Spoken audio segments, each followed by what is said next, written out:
Assalamualaikum warahmatullahi wabarakatuh. Perkenalkan, nama saya Umi Amatul Farika, nomor absen 31 dari kelas 12 MIPA 2.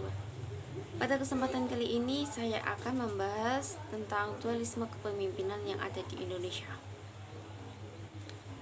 Di awal 1966, kondisi politik bergejolak.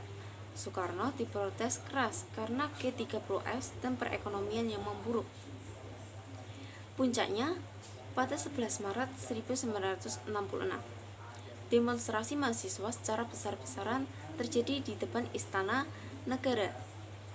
Demonstrasi ini didukung oleh tentara.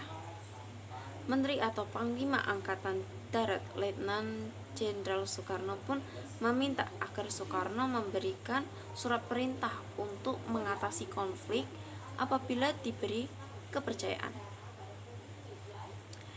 Maka pada 11 Maret 1996 sore di Istana Bogor, Soekarno menandatangani surat perintah untuk mengatasi keadaan. Surat itu dikenal sebagai Super Semar.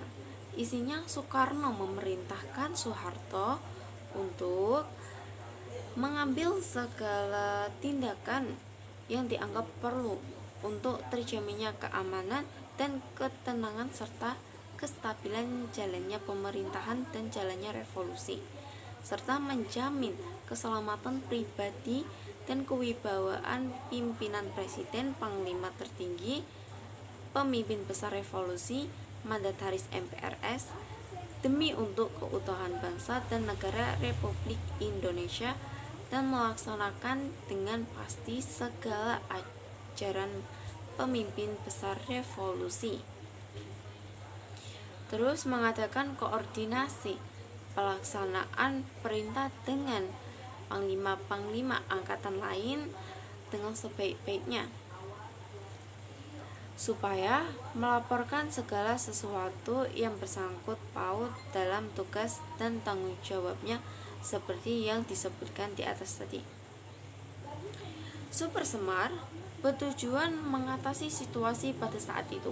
Pada praktiknya, setelah mengantongi Super Semar, Soeharto mengambil sejumlah keputusan lewat SK Presiden nomor 1/3/1966 tertanggal 12 Maret 1966 atas nama Presiden Panglima Tinggi ABRI Mandataris MPRS atau PPR. Keputusan tersebut yakni: 1.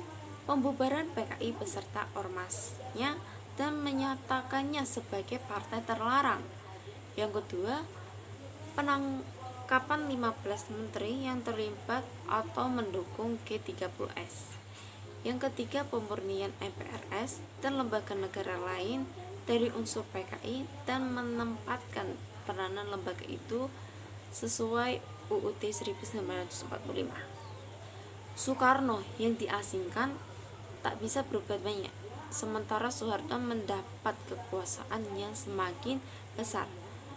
Dikutip dari Hari-Hari yang Panjang, Transisi Orde Lama ke Orde Baru, sebuah memoir 2008, dualisme kepemimpinan memunculkan polarisasi. Ada yang setuju dengan Soeharto untuk membubarkan, namun ada juga yang masih setia kepada Soekarno. Soekarno pun merasa terdesak. Memasuki pertengahan 1966, masalah dualisme kepemimpinan nasional makin terasa. Soekarno tidak lagi bisa mencabut Super Semar ketika MPRS memutuskannya sebagai TAP MPRS nomor 1X/1966 pada 21 Juni 1966. Saat itu MPRS mencabut Soekarno sebagai presiden seumur hidup sekaligus memberi kewenangan Soeharto sebagai pengemban Super Semar untuk membentuk kabinet pada 5 Juli 1966. Pada 22 Juni 1966, Soekarno menyampaikan pidato pertanggungjawaban di sidang MPRS. Soekarno dianggap mengecewakan. Dalam pidato itu, Soekarno bersikeras tidak mau membubarkan PKI. Pidato yang dikenal sebagai Nawaksara ini ditolak oleh MPRS. Kemudian pada 10 Januari 1967, Soekarno mengirim surat kepada Ketua MPRS Jenderal A.H. Nasution, surat yang bernama Pelengkap Nawaksara. Itu berisi kurang lebih sama dengan Nawaksara. Soekarno kembali menyampaikan beberapa alasan terjadinya peristiwa G30S atau yang disebutnya dengan G-Stop atau Gerakan 1 Oktober. Sebulan kemudian, pada 7 Februari 1967, Soekarno kembali mengirim surat, kali ini untuk Soeharto. Dalam surat itu, Soekarno menyatakan akan menyerahkan pemerintahan kepada Soeharto.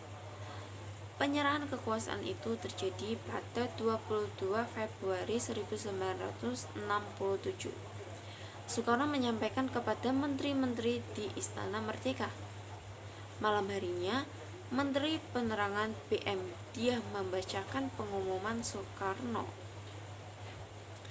Tak lama kemudian, MPRS mencabut kekuasaan Presiden Soekarno dan menetapkan Soeharto sebagai pejabat presiden.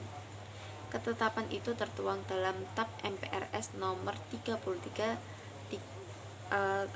garis miring 1967. Sekian itu pembahasan singkat tentang dualisme kepemimpinan yang ada di Indonesia. Semoga kalian dapat memahaminya, dan apabila kalian tidak memahaminya, kalian bisa mendengarkan ulang apa yang saya sampaikan tadi, atau kalian bisa juga mencari di sumber manapun yang terpercaya. Selamat tinggal, bye bye.